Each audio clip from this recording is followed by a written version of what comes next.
नमस्कार, मैं हूं साक्षी राय और आप देख रहे हैं खरी बात। खबर के पहले आप लोगों से एक जरूरी बात करना चाहती हूं जो आपको बताना जरूरी है।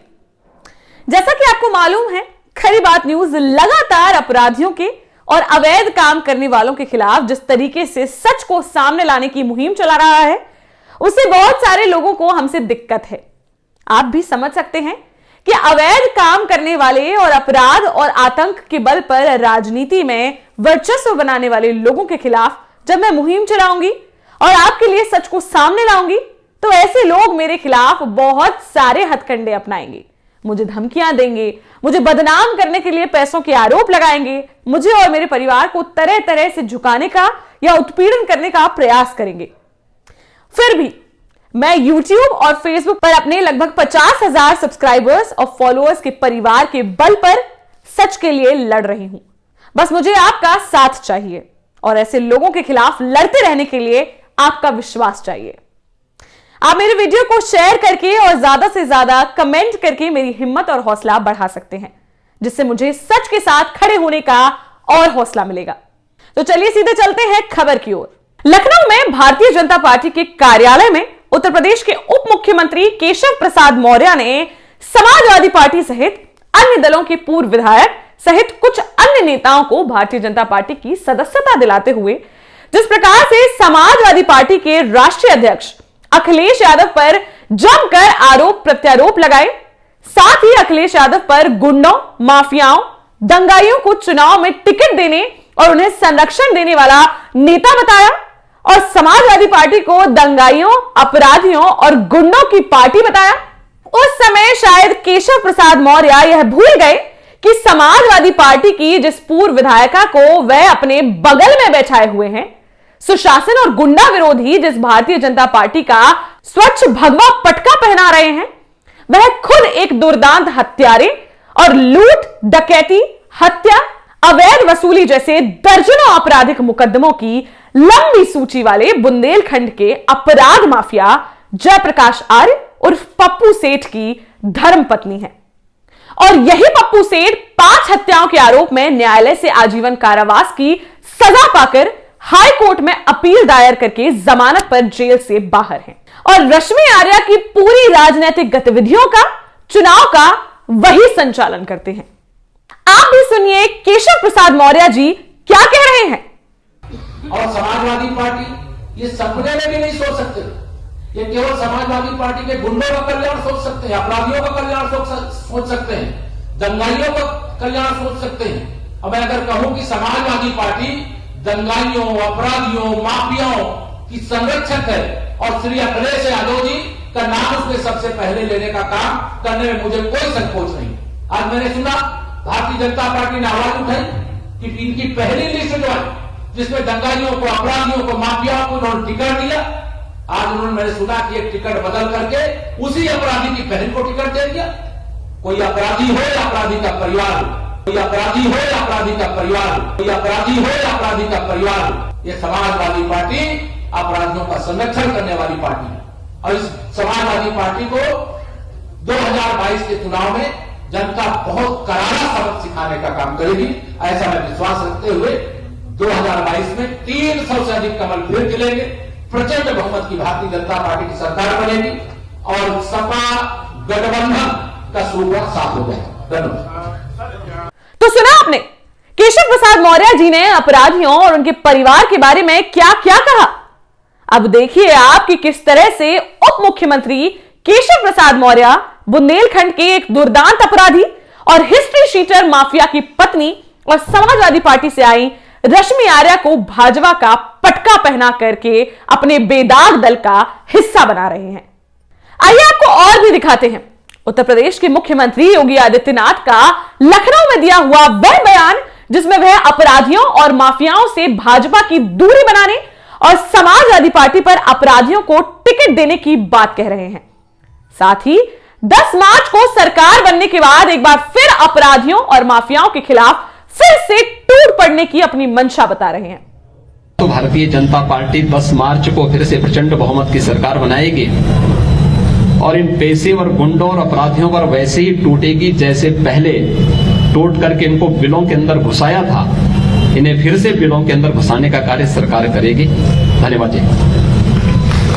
अब ऐसे में भाजपा ने मऊरानीपुर की आपराधिक परिवार की जिन रश्मि आर्या को पार्टी में शामिल किया है, उनके साथ टूट पड़ने वाला व्यवहार होगा या फिर उनको संरक्षण देने का, इस पर भी मुख्यमंत्री को विचार करना होगा।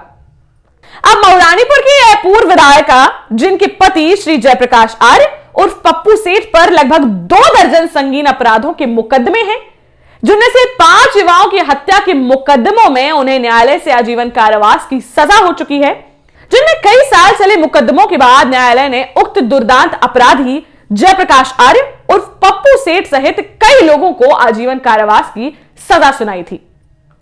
इन मामलों में कई वर्षों जेल में रहने के बाद उच्च न्यायालय इलाहाबाद में अपीलें दाखिल की गई थी, जो अभी विचाराधीन है। इनमें दौरान अपील जमानत लेकर उक्त अपराधी खुली हवा में हमारे आपके बीच हैं और इन्होंने हत्याओं के आतंक के बल पर पिछले 20 वर्षों में राजनीतिक पदों सहित करोड़ों रुपए की संपत्ति, व्यापार और दौलत इकट्ठा कर ली है। अब तक समाजवादी पार्टी की सरकारों के संरक्षण में मजबूत होने के बाद लोगों को इंतजार था भारतीय जनता पार्टी की सुशासन वाली सरकार और अपराधियों के लिए काल बनने वाले मुख्यमंत्री योगी आदित्यनाथ के राज्य में इन अपराधियों का आतंक समाप्त होगा। न्यायालय में सरकार पैरवी कर अपील का फैसला कराएगी और आतंक के बल पर जुटाई गई करोड़ों की संपत्ति जब्त होगी। मऊरानीपुर क्षेत्र के भाजपा विधायक बिहारी लाल आर्य चिल्लाते चिल्लाते थक गए और इस माफिया परिवार के खिलाफ कार्यवाही की मांग करते रहे। हम तो कह सकते हैं कि आज सरकार मुख्तार अंसारी जैसे माफियाओं पर, आजम खां जैसे लोगों पर कार्रवाई कर रही है। जयप्रकाश और पप्पू सेठ, हेमंत सेठ जैसे अपराधी बुंदेलखंड नहीं, पूरा देश का सबसे बड़ा अपराधी है, तो इसमें कोई अतिशयोक्ति नहीं होगी। 13 हजार गायों का हत्यारा अभी तक बचा हुआ है, लेकिन योगी जी, मोदी जी की सरकार है, कितना ही बड़ा अपराधी हो, उसका स्थान जेल में है। ये अपराधी जल्दी ही जेल के सलाखों के भीतर होगा। लेकिन पूरे 5 साल चली योगी सरकार इस माफिया परिवार का कुछ नहीं बिगाड़ पाई। खबरें आती रही कि इस माफिया परिवार को भाजपा से जुड़े कई लोग संरक्षण देते रहे और अब तो यह सिद्ध भी हो गया है कि कार्यकर्ताओं और विधायक, सांसद के विरोध के बावजूद इस माफिया परिवार को बीजेपी ने गले लगा लिया है। अब यह तय भी हो गया है कि बीजेपी रूपी गंगा में नहाकर यह माफिया परिवार पूरी तरह से पवित्र हो जाएगा। यह बात अलग है कि मऊरानीपुर क्षेत्र के उन 4 युवाओं के माता पिता और एक बुजुर्ग की विधवा और बच्चों की आज भी अपने पुत्र और पिता के कातिलों की सजा के इंतजार में आंखें पथरा रही हैं, जिनकी जघन्य हत्या पूर्व विधायक रश्मि आर्य के पति और दुर्दांत अपराधी पप्पू सेठ ने कई वर्षों पूर्व भिटौरा कांड और महोबा कांड में की थी। चलिए ठीक रहा, कुछ तो अच्छा हुआ, कुछ लोगों ने गंगा नहा ली, गंगा मां ने उनके पाप भी धो दिए। अब भाजपा के कार्यकर्ता जरूर कई वर्ष मेहनत परिश्रम करके भी ठगे से घूम रहे हैं। 2017 में कांग्रेस से आए पूर्व मंत्री बिहारी लाल आर्य ने उनका हक मारा था और आते ही घोड़े चढ़ गए थे। 5 साल मौज हुई, कार्यकर्ता दर दर भटके। जैसे तैसे इस बार किसी कार्यकर्ता को मौका मिलने की उम्मीद जगी थी, तो इस बार भी समाजवादी पार्टी से आया पैराशूट भाजपा कार्यालय में लगभग उतर ही चुका है। कुछ औपचारिकता ही शेष है। भाजपा के असली दावेदार अभी भी उम्मीद नहीं छोड़ रहे हैं। खरी बात न्यूज की खबरों ने उनकी उम्मीदों को पंख लगा दिए हैं। हालात यह हैं कि अब रातों रात भाजपा खेमे में हस्ताक्षर अभियान चल रहा है। अपनी आवाज नेतृत्व तक पहुंचाने का अंतिम प्रयास किया जा रहा है। अब परिणाम जो भी हो, इतना तय है कि 5 वर्षों में सम्मान और अपने हक के लिए संघर्ष कर रहे इन सैकड़ों हजारों भाजपा कार्यकर्ताओं को इस बार भी अगर झटका मिला, तो इन कार्यकर्ताओं में निराशा और उपेक्षा का जो ज्वर उठेगा, उसे थामना बहुत मुश्किल होगा। इस खबर में अभी के लिए फिलहाल इतना ही। हमारे पास इस मामले में बहुत कुछ मटेरियल है। हम कुछ ही घंटों में कुछ नई जानकारी के साथ फिर हाजिर होंगे आपके सामने। आप चैनल को सब्सक्राइब करना, बेल आइकॉन को दबाना और हमें फेसबुक, इंस्टाग्राम, ट्विटर और पब्लिक ऐप पर फॉलो करना बिल्कुल ना भूलें, ताकि हमारी हर बड़ी खबर हो आपके सामने। देखते रहिए खरी बात साक्षी राय के साथ। नमस्कार।